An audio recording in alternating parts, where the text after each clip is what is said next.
Salamat, Angelo. Mukhang hindi na tayo guguluhin ni Rome. Sana nga. Tayo na.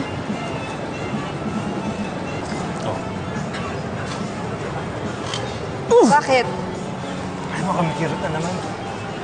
Umuwi na lang tayo. Sige, tara. Tayo na. Tara.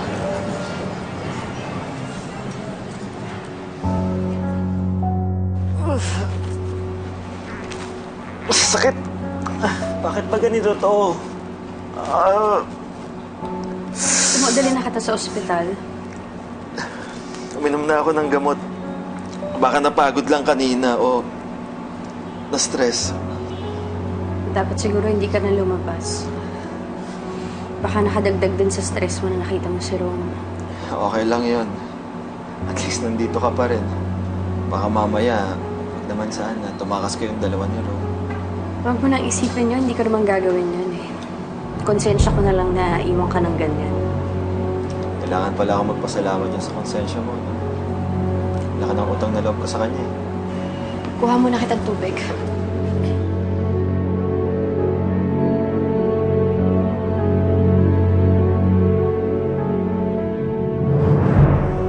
Hindi naman siya maglalasing eh! At hindi siya maaksidente kundi dahil sa'yo! Dahil may ginawa ka na naman sa kanya! Dahil sinaktan niya na naman siya! Sabihin mo man sa akin yung totoo. Anong ginawa mo sa kuya ko? Angelo, mabuhay ka lang. Pinapangako ko sa'yo, hindi na kita sasaktan. Paalis sa tabi mo, aalagaan kita. Aalagaan kita gaya ng pag-aalaga mo sa akin.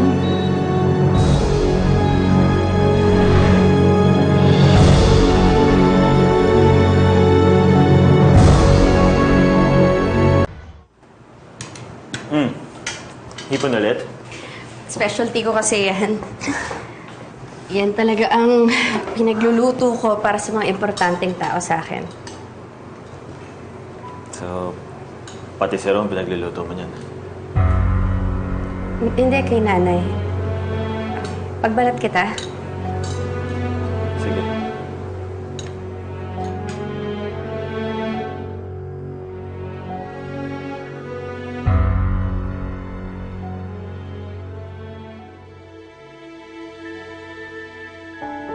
Wow, grabe talaga sa restaurant na to. Ang sarap ng hipon, the best. Oo nga, sarap nito. At alam mo ba kung ano pang mas masarap dito? Mas masarap dito kung sinusubuan mo ko, pinaghihimay mo ko. Di ba? Eto na po.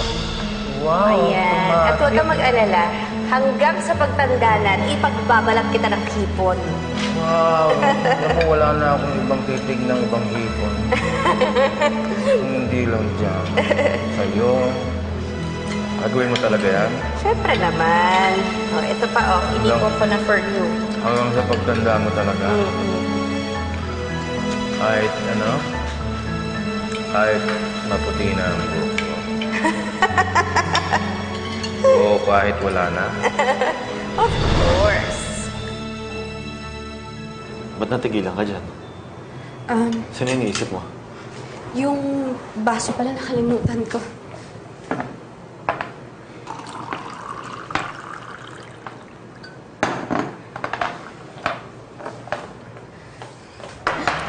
I'm sorry. Sorry, hindi ko sinasadya. Hindi mo sinasadya! Puro kasi si Rome yung iniisip mo eh.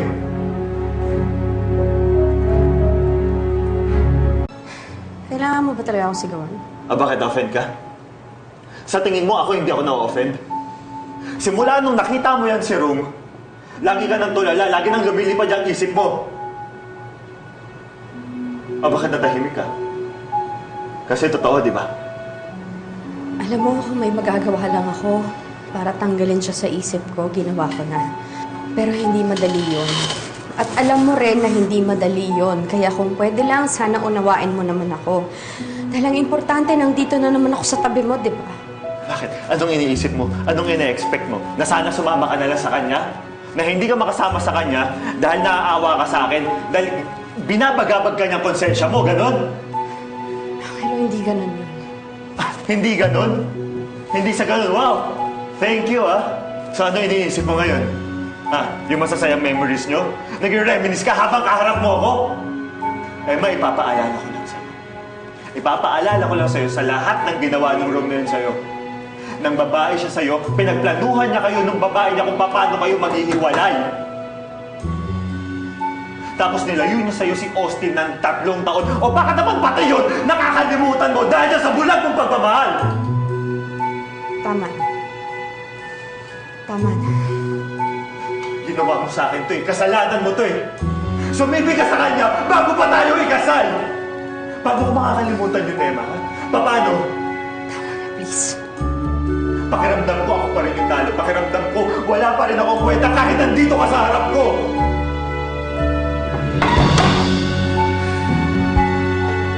Emma!